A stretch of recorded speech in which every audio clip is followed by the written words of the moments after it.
¿Qué tal? Bienvenidos a College 360, bienvenidos al College Devotion. Ya sabéis, un día más, una semana más, un jugador de la Liga ACB, de los playoffs de la Liga ACB. Y nada, después de hablar el otro día de un Kyle Guy que sigue en estado de forma increíble, hoy nos vamos a la otra eliminatoria y vamos a hablar, pues como sabéis, del bueno de Melvin Ejim, el jugador de Unicaja, que después de un paso no hace tiempo ya que pasó por Unicaja, se fue, volvió, está siendo otra vez importante y sobre todo en ese primer partido tuvo unas muy buenas sensaciones, dejó buenos números. Creo que es un jugador que a mí personalmente me encanta de su paso por Iowa State, porque desde luego me lleva a una época muy buena de una Iowa State. Con un entrenador interesante, con muchos jugadores que ahora vamos a hablar, porque la verdad es que me puedo tirar bastante rato, lo puedo asegurar, hablando de jugadores que salieron de esa época de ahí, de Iowa State, contra los quienes jugaron, y desde luego que es un jugador bastante interesante, sobre todo porque es que es un jugador que yo creo que es de los que pasan under the radar por la NCAA, porque va con mucha gente, pero es un jugador que a mí desde luego me gustó mucho. Además es un jugador que hay que recordar, y ya os hago el spoiler, fue el mejor jugador de la Big 12 en su último año, en la 2013-2014. Con lo cual os podéis imaginar el grado de magnitud de este jugador. Claro, o sea, al final ganar el mejor jugador de la Big 12 no es nada fácil. Y que como siempre, si queréis, vamos a empezar por su entrenador, ¿no? ¿Quién fue el entrenador de este señor, de Melvin Ejim, durante sus 4 años? Cuatro, que ya parece que eso es una utopía, ¿no? A día de hoy, que pasen 4 años en la universidad. ¿Quién fue el entrenador de Melvin Ejim? Pues os lo pongo aquí en pantalla. Además, una dupla que me gusta bastante. Su entrenador fue Fred Hoiberg, el alcalde, que ahora está actualmente en Nebraska, que fue el artífice de poner en el mapa a Iowa State. Y luego os diré el por qué lo de, de poner en el mapa. Y junto a él, el asistente principal era TJ Otzelberger, que ya sabéis que después de irse a otras experiencias profesionales, a día de hoy es el actual entrenador de Iowa State. O sea que Iowa State ha querido volver a aquella época de Fred Hoiberg y evidentemente tiene a su mejor asistente, y no porque yo hablara en su día con él, he puesto en el puesto de entrenador. ¿Vale? Entonces, esta gente, o sea, volvió a poner en el mapa Iowa State. Y además con un estilo de hacer los rosters, vamos a decirlo así, bastante poco usual para la fecha, que al igual que en esa época se puso de moda el one and done de Calipari.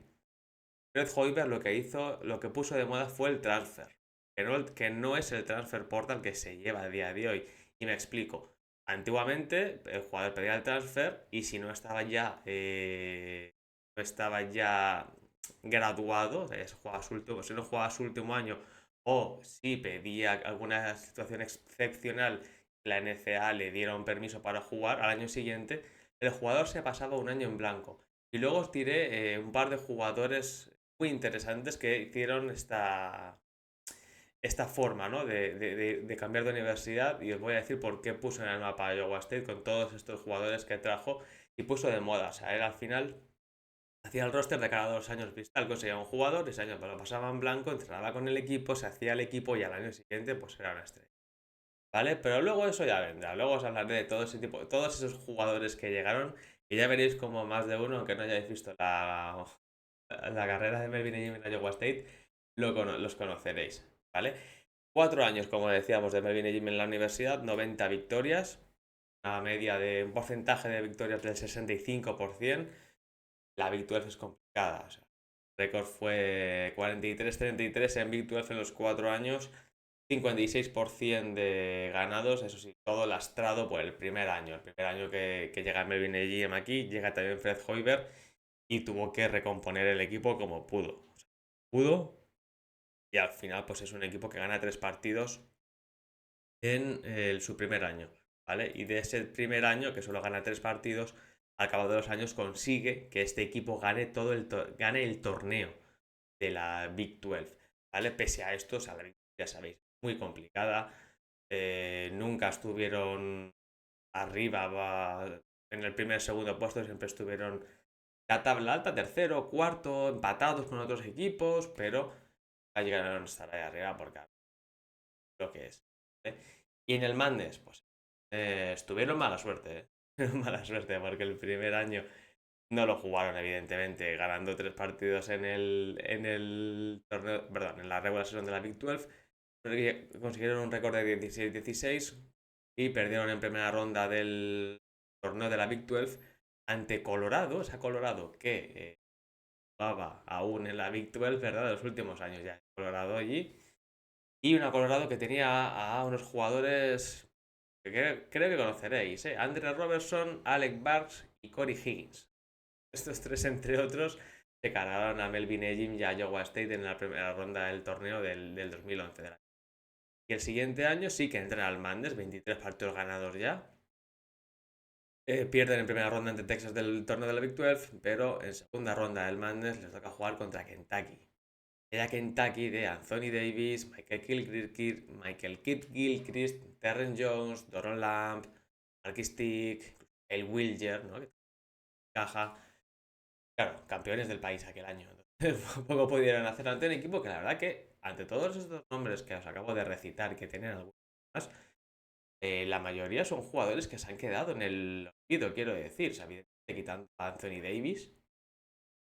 Recuerdo que Michael Kilgore, Jones, Stick, Kyle Wilger, Darius Miller, que estuvo por Alemania también, parecían jugadores que van a tener una carrera increíble, pero por lo que sea, muchos. He estado mirando y solo Donald Lamb, que está en Brindisi, y Kyle Wilger, que está en China, son de los que juegan. La mayoría es que no están ni jugando. Para que veáis también la importancia de 4 años, sacarte una carrera y luego vivir de otras cosas en la NCAA. Vale, venga, que me enredo. La siguiente temporada vuelven a perder en segunda ronda del Madness ante Ohio State, un Ohio State que también. Aaron Kraft, Aaron Scott y Dishon Thomas, jugador de Milán, se los cargaron, se los pasaron por delante. Y luego ya el último año, sí que es verdad, o sea, ya os cuento todo esto porque era un equipo que ganaba más de 20 partidos, pero siempre decías, al final le faltaba llegar a una segunda semana del Man. Siempre se quedan ahí, es un equipo, es un equipazo. Parece que va a llegar a más, pero siempre. Curiosamente, en el último año, en el cual luego os diré qué jugadores había, el cual ese último año, además, hacen un Summer Tour aquí en España, juegan en Valencia, juegan en la Fonteta. Yo me cuelo y los veo y he contado esta anécdota 1000 veces, así que ya sabéis. Tenéis que buscar por los vídeos de College 360 y buscar la anécdota de Iowa State. Ese año llegan a Sweet 16, lo que pasa que pierden ante la Yukon de un tal Savas Napier, ¿no? Ryan Boatwright, que están perdido por ahí, Nilki Fay del Bayer, la San Croma que estaban en Fuenlabrada, Amida Brima, Burg, no sé, un montón de apuntados de jugadores. Esa Yukon fue campeona del país. El sueño de Iowa State de llegar más lejos lo trunca otra vez más el campeón. O sea, al final, de 3 años que ha jugado el Madness Melvin Ejim, 2, les ha eliminado el actual. El que fue, perdón, el actual, no, el que fue a priori el campeón del país. ¿Vale? Bueno, después de todo este rollaco que os estoy metiendo con el Madness, vamos a hablar de jugadores, ¿no? ¿Qué jugadores estuvieron con el bueno de Melvin Ejim en Iowa State? Pues vamos a recitar un poco. Con Melvin Ejim, el primer año, evidentemente, el jugador más reseñable, y no quiero que os riáis cuando lo escuchéis el nombre, era Bubu Palo, base muy mítico, pero que se quedó en eso un poco más. ¿Vale? Sí que es verdad que ese año Fred Hoiberg recluta a Chris Babb de Penn State y a Tyrus McGee, el de Galatasaray, perdón, y a perdón, a Chris Babb y a Royce White de Minnesota. Los recluta, lo que pasa que se tienen que tirar un año en blanco, ¿vale? Al siguiente año, segundo año ya de Melvin Ejim, que Melvin Ejim seguía siendo, o sea, Melvin Ejim se tiró los 4 años siendo titular prácticamente todos los partidos. Ya veis que el primer año no tenía mucha. El segundo año se junta con Chris Babb, con Royce White, Tyrus McGill de Galatasaray y con Bubu Palo, ¿no? O sea, era un poco el quinteto que tenía esa Iowa State, ¿no? Y llama la atención como un Royce White, ¿os acordáis? Que fue luego primera ronda del draft, me parece, una cosa así, que tenía miedo a volar, pues al final se quedó con una carrera un poco también rara, ¿no? Luego Chris Babb, que llegaba de Penn State, juega en Israel a día de hoy. Bueno, pues y que ha tenido una mejor carrera. Y bueno, más o menos, pues este equipo es el que pierde ante la Kentucky que os he comentado antes. ¿Vale? Tercer año ya de Melvin Ejim, sigue jugando bastante tiempo de titular, o sea, prácticamente principal Melvin Ejim de la rotación del equipo. Y amigos, siguen sumándose jugadores porque, claro, sigue haciendo la técnica de los redshirt, ¿no? Y llegan este año, llegan Connie Lucius, que era base de Michigan State buenísimo, y llega también Will Clyburn, actual jugador de Anadolu Efes, ya sabéis, llega desde Utah, ¿vale? Estos dos, junto a Chris Babb, que seguía, y sobre todo la clave de este equipo era junto a Nas Mitrulong, actual jugador de Milán, y Josh Niang, el actual jugador de los Sixers, montan el que para mí, sin duda, fue el mejor equipo de Iowa State de los últimos, diría que está de la fecha, de los últimos 10 años de largo. Era un equipo que tenía 7-8 jugadores que eran muy importantes. Lo que pasa que pues, apareció Ohio State en un partido así bastante raro. Ya sabéis cómo jugaba aquella Ohio State jugaba pues muy defensivo, muy Aaron Craft apretaba mucho. Y al final entre unos y otros se quedaron ahí. ¿No? Ya, yo lo que os digo, un equipo interesante, con gente.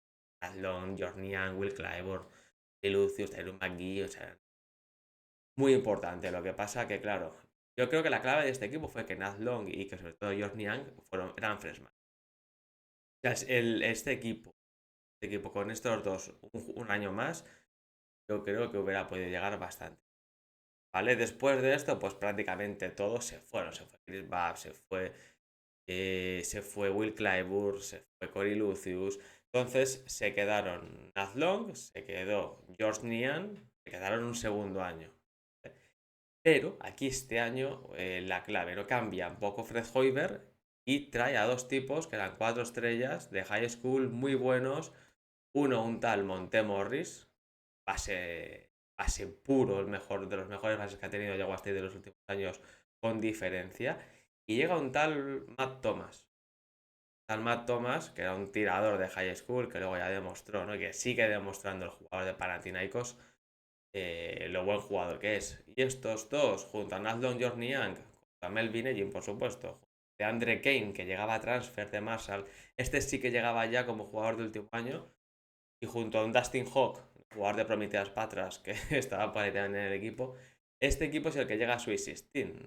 Que ya veis que al final pues no era tan buen equipo como el de 2013, pero con un George Niang, o sea, el año sophomore, que ya era un nivel brutal, Long, que también era muy importante, y luego sobre todo Monte Morris, Matt Thomas, la pareja de freshman, que ya tuvieron impacto el primer año, tuvieron que llegar a Swiss. Así que ya sabéis que el bueno de Melvin Ejim ha estado muy bien rodeado durante toda su carrera y un montón de jugadores que han pasado por Europa y que vamos, podríamos, de este College Devotion puedo sacar perfectamente 3 o 4 siguiendo todos los nombres que os he dicho.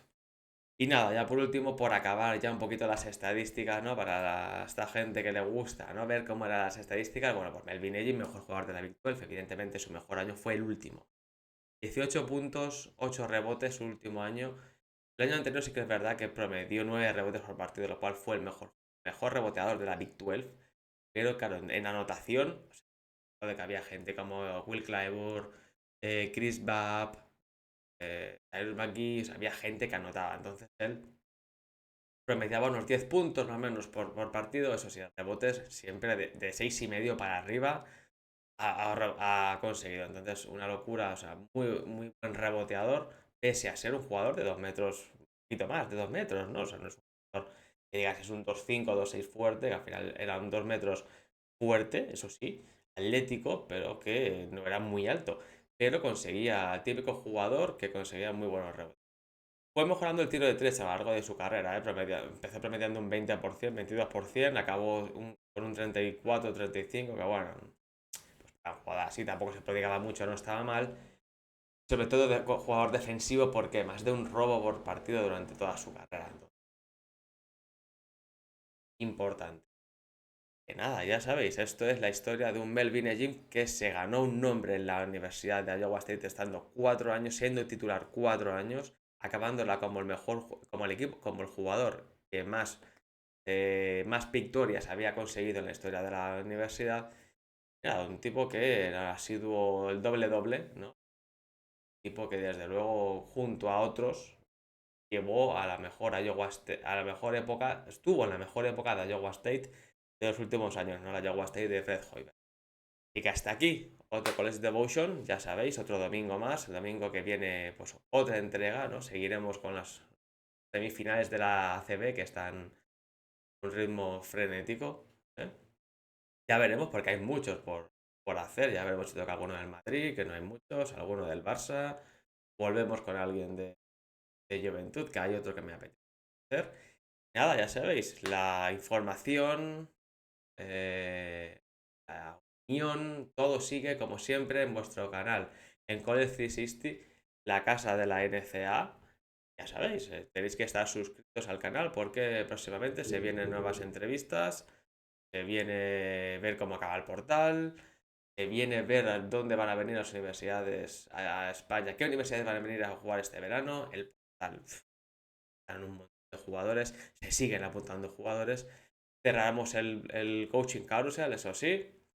Nada, como siempre, la mejor información y prácticamente la única en castellano y que hace pues cosas que ni en América se hacen, ya sabéis dónde está. En College 360, mañana volvemos con Jairo, vamos a ver qué tenemos que hablar. Probablemente hablaremos del portal. Durante esta semana viene también el FIBA América Sub-16, tiene que venir Jordi a hablarnos de cómo ha acabado todo, ya sabéis, pues qué deciros, ¿no? Del Sub-16, de la cual esta noche se juega la final. Y poco más por mi parte, ya sabéis, dudas, sugerencias, como siempre tenemos todos los canales abiertos en el canal, todos los medios abiertos en el canal, YouTube, comentarios en Instagram, en Twitter, ya sabéis. Tenéis que suscribir por si hay algún vídeo sorpresa que pueda salir en las últimas horas. Nada, hasta aquí me despido y ya sabéis, como siempre, la mejor NCA, donde si no, en Cole la casa de la NCA. Hasta luego.